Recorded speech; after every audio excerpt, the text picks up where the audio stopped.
नमस्कार, मैं उमेश प्रसाद शर्मा। मेरे चैनल का नाम आप लोग जान लीजिए। चैनल का नाम बताना अत्यावश्यक है ताकि लोग कमेंट करते हैं कि मैं खोज नहीं सकता हूँ, सबको बताना पड़ता है अलग अलग, तभी लोग PDF फाइल को पढ़ सकते हैं। तो मेरे चैनल का नाम है मॉडर्न एज, मना होता है आधुनिक युग, और ग्रेटेस्ट में होता है महानतम, और नोवेलिस्ट में होता है उपन्यासकार। तो आप लोगों को याद रखना है, greatest modern age novelist Umesh Prasad Sharma, Umesh मेरे चैनल का नाम है। और इसी चैनल पर या तो वॉइस मेल में या तो फिर यूट्यूब पर क्लिक करके लिखें greatest novelist modern age Umesh Prasad Sharma Umesh, तो भी आपको मिल जाएगा। शब्द ज़रा सा उल्टा भी होगा तो कोई दिक्कत नहीं होगी। तो फिर से याद रखें, greatest modern age novelist Umesh Prasad Sharma Umesh, यही चैनल का नाम है। और इसी चैनल पर आप क्लिक करेंगे तो आपको फाइल उपलब्ध हो जाएगा और मेरे वक्तव्य को आप सुनेंगे और किताब के संबंध में, और जब किताब के संबंध में वक्तव्य को सुन लेंगे तब फिर आपको मोर लिखा हुआ है उसी जगह नीचे में, उस मोर पर क्लिक करेंगे, टच करेंगे तो फिर PDF फाइल का लिंक मिलेगा जो ब्लू प्रिंट में किया हुआ रहेगा। तो उस ब्लू प्रिंट को आप टच करेंगे तो ब्लू प्रिंट जैसे ही टच करेंगे उस लिंक को, वैसे ही PDF फाइल खुल जाएगा। और PDF फाइल जब खुल जाएगी तो सारी किताब आपको उपलब्ध है PDF पर पढ़ने के लिए। आपको जिस जिस तरह की किताबें पढ़नी है, जिस जिस नाम के उपन्यास पढ़ने हों, नाटक पढ़ने हों, कविता पढ़ने हों, सारे किताबें उपलब्ध हैं। तो आज मैं आपको स्वदेशी नायक के रंगमंची नाटक के बारे में बता रहा हूँ। आज मैं स्वदेशी नायक सामाजिक रंगमंची नाटक का PDF लोड कर रहा हूँ और उसी के लिए यह वक्तव्य है। तो स्वदेशी नायक मतलब अपने देश का देशभक्त, अपने देश के राजा, अर्थात अपने देश के जितने भी प्रकार के मंत्रीगण होते हैं उसी में होते हैं स्वदेशी नायक। नायक मंत्रीगण को ही कहा जाता है उत्कृष्ट हिंदी में। तो स्वदेशी नायक, अपने देश के नायक का क्या कर्तव्य है, उस तरह की बातें इस किताबों में है। अब इस किताब को पढ़ने के लिए आप 3 किरदार का नाम मैं बताता हूँ। एक है कौड़ी लाल, जो कि ब्राह्मण जाति से है, पढ़ा लिखा विद्वान है, और उनके पिताजी भुस्कारी मल हैं, वह भी पढ़े लिखे विद्वान हैं। और कौड़ी लाल की 2 बेटियां हैं, उन्हें पुत्र नहीं है। तो दोनों बेटी का नाम है सन्नो रानी बड़ी बेटी और मन्नो रानी छोटी बेटी। दोनों बेटी वेल लर्नेसी है, वेल लर्नेड है, अर्थात महाविद्वान कहा जाए, चूँकि MA पास है, LLB है और वकालत भी करती है। इस तरह से बढ़िया पढ़ी लिखी है। गरीबी है, पिताजी कर्मकांडी थे, भुस्कारी मल, पूजा पाठ करा करके अपना घर चलाते थे और अपने पोता पोती तक को पढ़ाए। तो चलिए अब बात आती है कि बेटा जो है कौड़ी लाल, उसमें पहले का नाम था।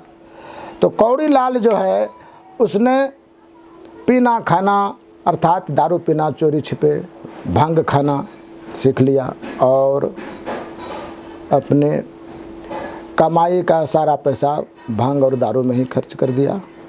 परिणाम क्या होता था कि बाल बच्चे को खाना पीना भी मुहाल। अब पिताजी कहते कहते तंग आ गए। अंततः इसने अपराधी से साँठ-गाँठ कर लिया और अपराधियों के साँठ-गाँठ करते करते करते करते एक समय ऐसा आया कि राजनेता से भी संपर्क हो गया और राजनेता पद के लिए ये निर्वाचित भी बन गए। और मतदान मिला इन लोगों को, इनके सहयोगियों से, बहुत सारे सहयोगी हैं, JN केन प्रकार ने उसको जिता दिया, राजनेता बन गए।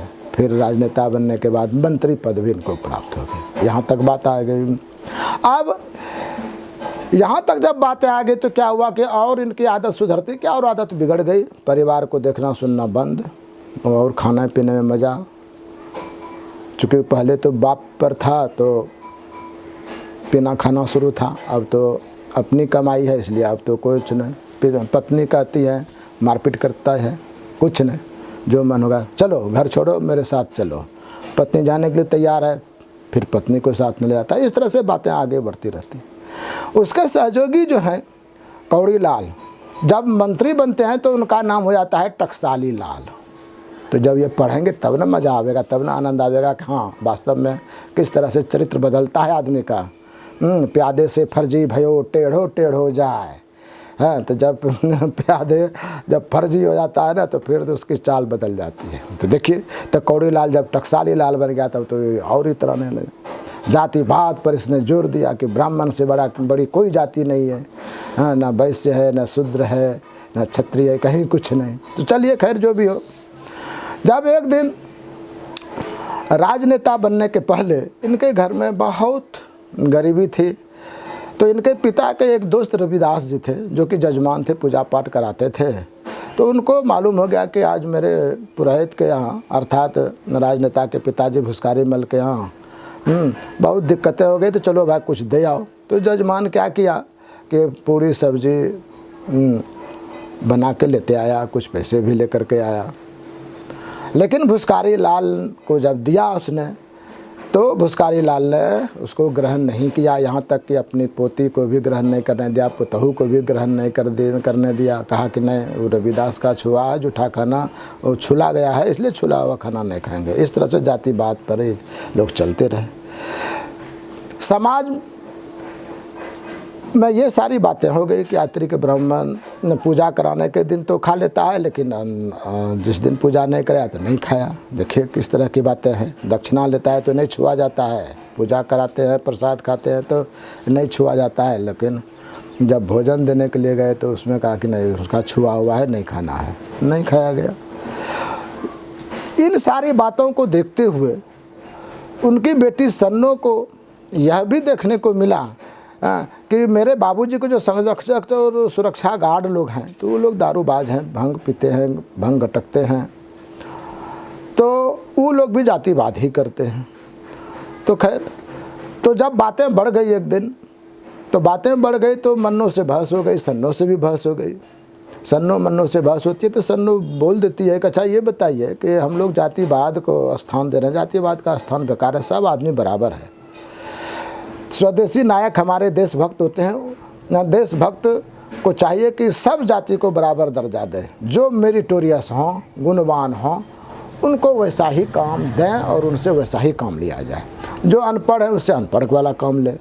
बहुत सारे काम हैं, उस कामों की भी श्रेणियाँ हैं, लेकिन जो पढ़े लिखे मेरिटोरियस है उनसे बढ़िया काम लिया जाए। अगर ब्राह्मण पढ़ा लिखा है तो पढ़ा लिखा वाला काम करेगा, ब्राह्मण पढ़ा लिखा नहीं है तो छोटा जो काम अनपढ़ के द्वारा किया जाता है वैसा काम करेगा। इस तरह से बातें बढ़ी।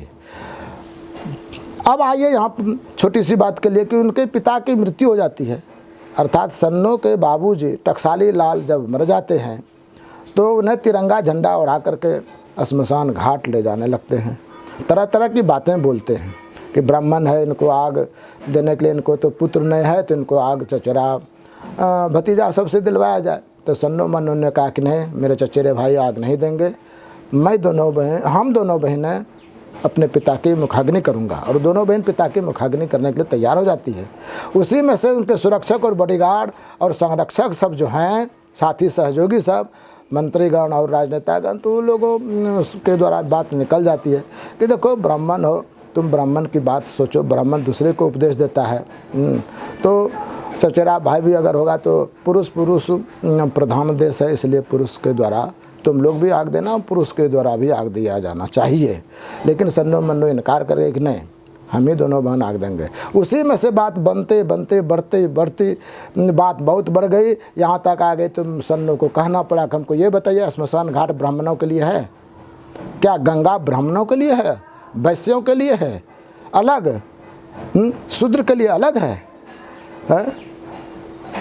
अब इस बात पर तो सारी बातें हो गई। तो किताब में पढ़िएगा तो आनंद मिलेगा। सन्नों की इस बात से सभी को चुप्पी सध गई। वो तरह तरह की बातें बोल, चूँकि पढ़ी लिखी विदुषी है, वकालत करती है, तो फिर उसको बोलने का ज्ञान तो है।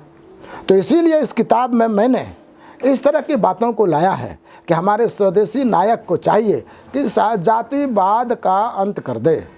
जो जिस तरह का गुणवान हो उसी तरह से उनकी नियुक्ति की जाए नौकरी में और अन्य कामों में, उसी तरह से चुनाव किया जाए। ऐसा ना कि आज मैंने देखा है कि ऑफिस में लोग देख देख के सही नकल नहीं कर सकते हैं। अतिरिक्त हर्षिकार लिखा हुआ है तो दीर्घिकार लिख रहे हैं, दीर्घिकार से लिखा हुआ है तो हर्षि, यानी देख करके लिख रहे हैं, अर्थात नकल कर रहे हैं, फिर भी नकल नहीं हो सकता है। फोटोकॉपी पर प्रमाणित करना है तो उस प्रमाणित कई भी 2 पंक्तियां शुद्ध नहीं लिख सकते और नौकरी करते हैं और 80,000 वेतन पाते हैं। तो बच्चे, तो ये सारी बातें स्वदेशी नायक किताब में है। तो ये स्वदेशी नायक रंगमंच के मंचीय नाटक है। इस रंगमंचीय नाटक को पढ़ करके आप ज्ञान प्राप्त करें और अपने समाज में जहाँ मंचन करने का, मेला में और अन्य अवसर पर, सरस्वती पूजा, दुर्गा पूजा, काली पूजा में जहाँ जहाँ गांव समाज में होता है, तो इस तरह से इसका मंचन जब किया जाएगा तभी समाज की प्रगति होगी, और समाज की जब प्रगति होगी तो फिर देश की भी प्रगति होगी। तो स्वदेशी नायक में इतना ही है। और मैंने चैनल का भी नाम बता दिया, फिर से मैं चैनल का नाम बता रहा हूँ, greatest modern age novelist Umesh Prasad Sharma. Umesh channel का नाम है। जब इस चैनल का वॉइस मेल में जाइएगा तो यूट्यूब पर भी वॉइस मेल में बोलेंगे तो आपको चैनल खुल जाएगा। फिर मोर लिखा हुआ रहता है, उस मोर पर क्लिक करेंगे तो PDF फाइल का लिंक ब्लूप्रिंट में मिलेगा। उस ब्लूप्रिंट को खोजेंगे तो सारी किताब, संपूर्ण किताबें मिल जाएगी। क्योंकि ऐसा कमेंट आया है कि सिर्फ 2 मिनट में कैसी किताब को पढ़े और कैसी किताब है, इसलिए 2 मिनट की किताबें नहीं है। किताबें, हाँ, कोई नाटक तो खेला जाता है 2 घंटे के लिए, 1.5 घंटे के लिए, तो नाटक 64 पेज की है, 40 पेज की है, 56 पेज की है। लेकिन उपन्यास सब जो है वो 750-700 पेज की है, कोई 400 पेज की है, कोई 540 की है, इस तरह से। तो मैं ये स्वदेशी नायक का वक्तव्य समाप्त करता हूँ। आप लोग स्वदेशी नायक रंगमंची नाटक को पढ़ें।